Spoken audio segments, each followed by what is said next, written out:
Hey guys, welcome back to another episode. Today we're gonna start reassembling the engine.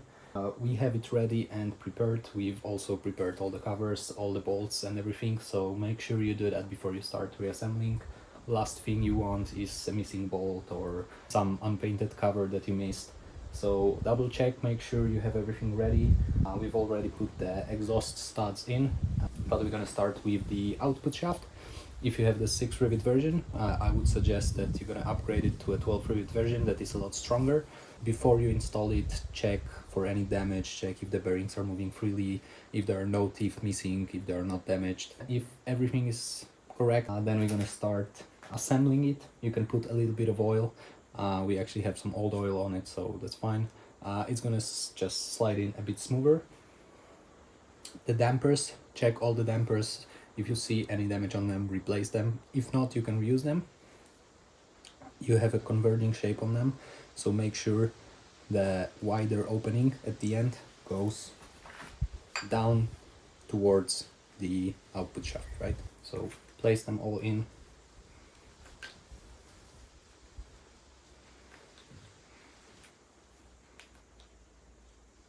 We're gonna slide it now onto the output shaft. There you go, easy as that.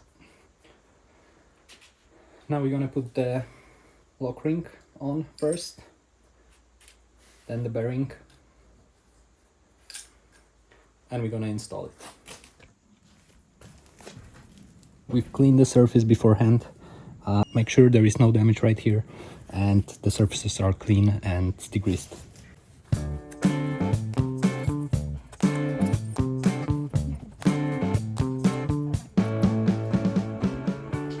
So the output shaft is installed.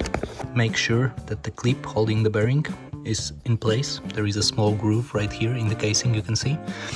Also, make sure that the teeth on the output shaft are aligned. If they are, they should be able to spin the engine. As you can see, they are, so that's what we are aiming for.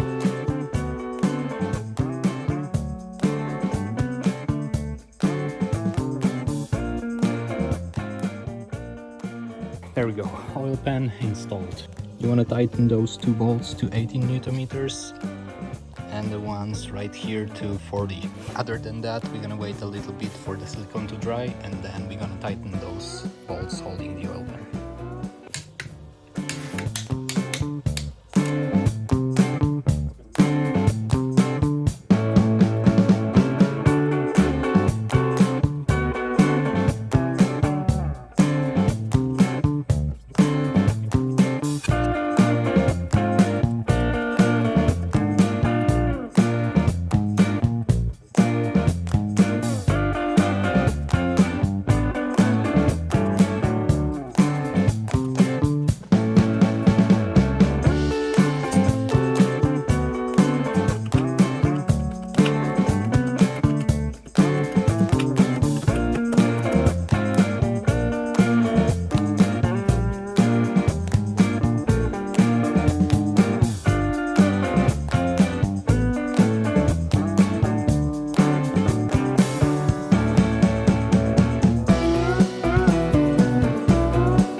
Remember to route 2 cables for the sensors on the water pump right now, because later on it will be impossible.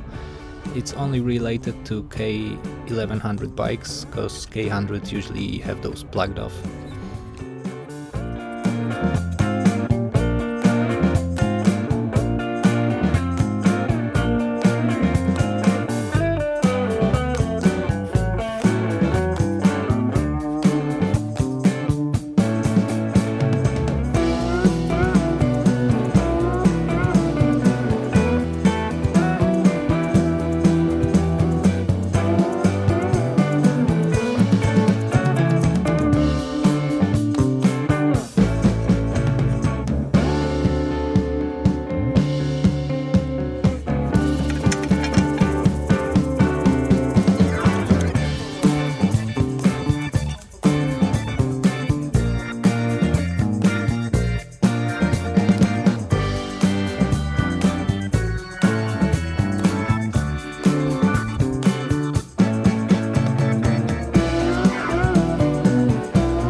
thing we have to mount is the bell housing.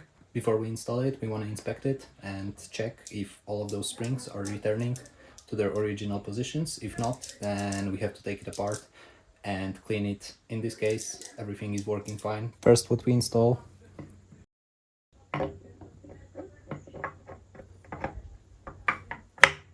There we go. Next, we put the washer this side up. Another gear on top of it. There we go. And the last one.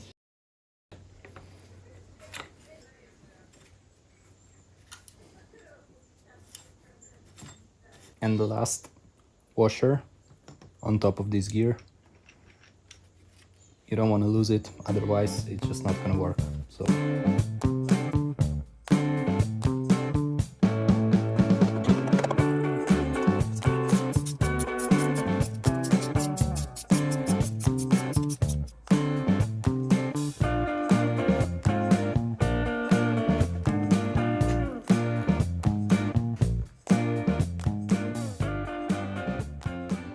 that's it for episode 3. Thank you guys for watching. I hope you enjoyed it.